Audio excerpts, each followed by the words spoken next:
Manchester City win the Community Shield. Hey guys, welcome to the channel. Welcome to another video. Yes, today's video is going to centre around Manchester City winning the Community Shield in dramatic penalty shootout fashion. I believe it's their first Community Shield since 2019 at the expense of their arch rivals Manchester United, who of course beat them in the last competitive fixture of the domestic league a few short months ago in the FA Cup. City, the Premier League winners, United, the FA Cup winners, met in the traditional curtain raiser for a brand new Premier League season that is quickly upon us and forthcoming within the next week or so. And Manchester City win the game, win the silverware on penalties. We're going to go through the game. We're going to be talking about it, where it leaves City, where it leaves Man United ahead of the new season. But before we go any further, I would like to remind you all, please like the video and also subscribe if you're new. Both things are always and forever greatly appreciated. Get involved in the comments section. Let me know your thoughts, comments, opinions, predictions, feelings, whatever you want to call it. That'll make for great interesting reading, I'm sure, down below in that comment section. Use and abuse it, people. Let me know what you guys are thinking and feeling down there. Would love to hear what you have to say on the Community Shield, Manchester City and Manchester United, as well as everything else in between. But without further ado, let's get on with the video. Let's talk Manchester City winning the Community Shield today. Look, first and foremost, let me just say congratulations to Manchester City. It's not exactly a high priority on the list of football fans every season, but it is nice to have a bit of a kickstart to your season by being involved in this competition and, of course, winning it. And especially winning it at the extent of your rivals as well will only add a little bit of extra layer of sweetness to the victory. I didn't think it was an entirely great game by any stretch of the imagination. It was your traditional sort of glorified pre-season game, in all honesty. But at the same time, as well as it being pretty sweet for City to get the victory, triumph, another piece of silverware to add to the collection, and of course, you know, beat their rivals, I don't think United fans or even the United players should be too disheartened by it. Like I say, it's not exactly high on the priority list, but with the way that United kind of played, it left a lot more optimism and a bit more hope and excitement for the future, as far as what I would be concerned if I was, of course, a Manchester United fan. The game was all Manchester City for the opening half an hour. City were all over United. United couldn't get out of their own area. And despite the fact that they tried to change their approach by trying to play more out of the back, it's clear and evident that they don't have the players to necessarily do that. The likes of Harry Maguire, for example, Johnny Evans, not exactly connecting well with that kind of style of play and that kind of approach. And that's what led to City's press being very good for the opening half hour. They pressed United into making a fair few mistakes. And they could have actually gone 1-0 up City if it hadn't been for the post to deny the youngster, McAtee, I believe his name was McAtee. City's youngsters were proving to be very tenacious, very difficult for United to deal with. Oscar Bob, particularly impressive. Again, it's going to be a big season for him. It's going to be a big season as well for Rico Lewis. I predict that them two in particular are going to have massive seasons ahead and are in for probably a bit more of an important role than they have been in previous years for City. I thought, you know, there were a couple of other youngsters in there that were impressive. The young kid in midfield, I think his name is it O'Reilly. Is it O'Reilly? O'Reilly. I can't remember which way around it is. He looked decent. He had a few nice touches. I think he faded towards the end of his time in the game, but I felt like for the first half an hour he was really he was really good as well. So again, it does show that City have got some decent prospects that are finally gradually coming through their academy. We are finally seeing the fruits of that academy grow in some of these players, and I think they're going to be very important to City going forward. So We'll obviously see and watch with great interest their development going forward, but City couldn't make their pressure count, only hitting the post, like I say, through forcing United into a couple of bad errors, was their only closest attempt of note. And then all of a sudden, United went a bit more direct to try and relieve the pressure. And when Amad Diallo was involved, that's where United shined. He had a moment before.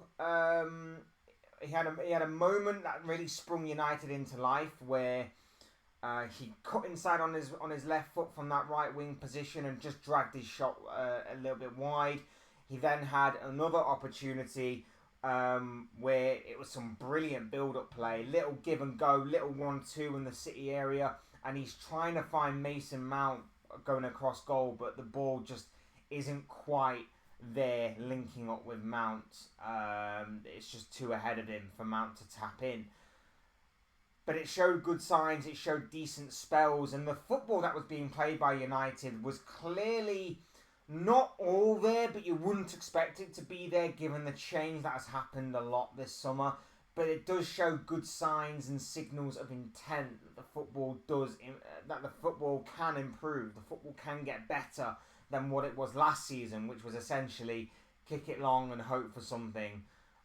Go route one, go a bit more direct and hope for something to fall to one of our better players in the team. This was much better from United, and Diallo on that right hand side, like I say, was a big threat for as long as he was on the pitch. As the game gradually went on, like I say, there wasn't really any chances or real clear-cut opportunities of note other than the City hitting the post. In the second half, Marcus Rashford should have definitely done better when he hit the post. Bruno Fernandes had the ball in the back of the net, but it was ruled out for offside. It was a beautifully well taken goal by Fernandes, don't get me wrong, but his initial run was called to be offside, and as replays show, that was the correct call. City struggled to break down United's defence, and again, as much as I say that the attacking side of United's play was very promising and full of potential, I'd also say that the defensive side of United's was also solid. As much as they struggled at times to play out from the back and City were pressing them into making all kinds of mistakes, mainly because, like I say, the personnel isn't completely right, and let's face it, the personnel for both teams wasn't completely 100%. Neither side were at complete full throttle, whether it be in terms of performance or whether in terms of personnel. That United defence was still strong enough to restrict City to only maybe a handful of opportunities. No real clear-cut ones, though, which I think will delight Erik ten Hag more than most, because, of course, last season, that was one of the major Achilles heels of Manchester United. The fact that they were just letting teams run through them at will. So that was a massive improvement from United in this game. Again, how much can you really judge on that? It being basically a glorified pre-season game. Obviously, you guys will make up your own opinions on that, but I think it does show good signs that things on the training pitch are happening in a match day squad. So, yeah, I think all in all it was positive for United. And then, of course, they go and get the breakthrough. They go and draw first blood in the form of Alejandro Garnacho. Brilliantly well-worked goal by him. Cuts inside, unleashes a strike into the bottom corner. It beats Ederson, all ends up, and United go 1-0 up. And it happens with something like 10 minutes to go or something. And you're thinking that maybe that may be it. If United sit back and they're strong enough to see out this 1-goal lead, it might be enough. And then City go and find an equaliser. Bernardo Silva, the man for the big occasions, the man who comes up clutch so many times for Man City, came up clutch once again with a header that found the back of the net after some good play by Rico Lewis down the right-hand side. But it was well taken by both goals. It was well taken both goals. Garnacho's was brilliantly individual. City, they work it really well down the right hand side, cut it back, and Bernardo's there for a simple header. And then it goes to penalties. It goes straight to penalties. That's the one good thing I will say about this game. It actually went straight to penalties rather than an extra half an hour of extra time, which we certainly did not need.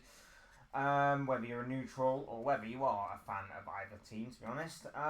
Goes straight to penalties. Bernardo Silva misses, and then City remain perfect from there. Jadon Sancho misses for Manchester United to drop the advantage within the opening 5 penalties, and then Johnny Evans skies one over in sudden death, and it's Manuel Akanji who finds the back of the net to secure the first piece of silverware of the season to Manchester City.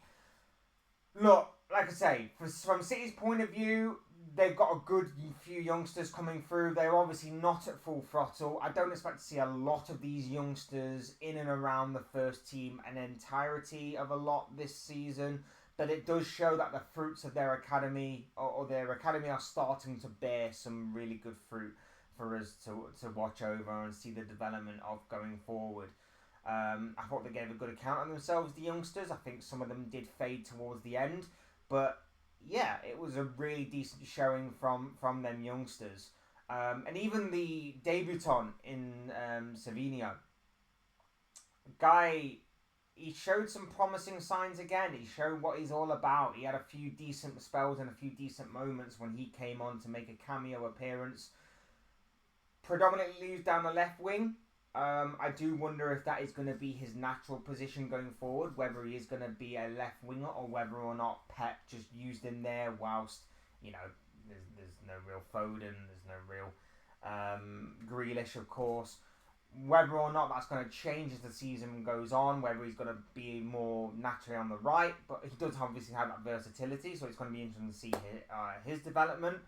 And then, of course, City never die, and they're not over till it's over. And then, of course, Bernardo Silva pops up with another clutch goal to secure the game going into penalties. And then from there, City are the ones to keep their nerve and win the first piece of silverware of the season, which will keep their momentum going. It's a nice way to kick off the season as far as what Pep Guardiola is concerned. And it's obviously a trophy that he hasn't won, I believe, since 2019. So that will be decent for him. It wasn't exactly the best of performances, but as far as what starting the season goes, yeah, just get it over the line, get the trophy, get everything underneath your belts, and get that winning mentality still going into your squad.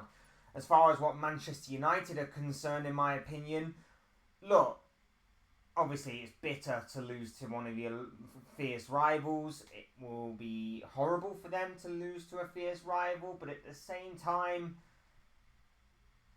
there was a lot to look forward to today, I believe. I think there was a lot for a United fan, if I was one, to look forward to. There was a lot of promise, there was a lot of potential to their play. You have to take into account the fact that, again, like City, United weren't at full throttle. They had some injury concerns. They had some players that are still coming back from the European Championships and the Copa Americas and things of that nature that are still building up their match fitness. So that has to be taken into account as well. You also have to take into account the fact that there is a more recognised Ten Hag style of play that we've become accustomed to during his time at Ajax that was starting to really be on that team. He's starting to try and implement that. There are shades of it, there are flashes of it here and there. It's nothing consistent, it's nothing thorough, but it was never going to happen overnight. And people will say, well, he's been there for 3 years, but he hasn't really been allowed to play that kind of style of play. So there is obviously that to consider, the fact that it's going to take some time to fully gel with this team, and even then, some of the personnel isn't quite matching up to his style of play. So that's obviously got to be worked out in the summer as well, or in future transfer windows to come, shifting some of the dead wood that just simply does not fit his style of play. But I would say that there is a lot to be encouraged there from Manchester United's point of view. How much and how far will they go this season? Obviously only time will tell, and I have my personal predictions on that, which will obviously come later on this week before the brand new season even kicks off. But like I say, it will be a kick in the teeth for them a little bit, but I don't think he'll be anything to get too disheartened over. I actually do think there was a lot there to be encouraged about, to look at the potential side of things, look at some of the good football that was being played from time to time, look at the defensive approach as well, and I think, yeah, there looks to be a dawning of a new era at Manchester United that I think we saw on that pitch. As far as what City are concerned, they win the trophy. They get the first one under their belt. They get some bragging rights over their arch rivals as well. Congratulations to Pep Guardiola and to Manchester City. But for Man United, wouldn't be too disheartened and actually be more encouraged than anything. I think you can take a lot from this. And obviously, we're only playing a side that didn't even start a recognised striker. I think there is quite a fair bit to be encouraged about, in all honesty, for Manchester United. But those are just the thoughts, comments, opinions, predictions, feelings, whatever you want to call it, from this guy. I want to know what you guys think. Maybe you think I'm being a bit too nice to Manchester United. I get it was a glorified friendly. I get that, against City, you can play a certain way and it kind of works to an extent, and probably will work to an extent.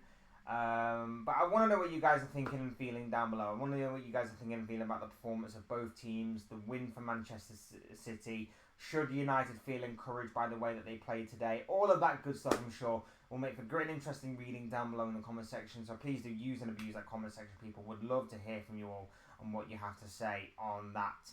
Otherwise, hit the like button on the way up, enjoy the video, subscribe if you are new or want to see more content like this. Both things are always incredibly greatly appreciated, and as always, thank you all so much for watching and listening. I've been Fletch, this has been another Fletch Talks video. Once again, congratulations to Manchester City, but the one good thing about this ending is that we are closing in on the dawning of a new Premier League chapter. A new season is fast approaching, and I for one cannot wait, as obviously pre-season content pre-season prediction content is fast approaching, particularly on this channel going forward. So I can't wait for all of that to happen.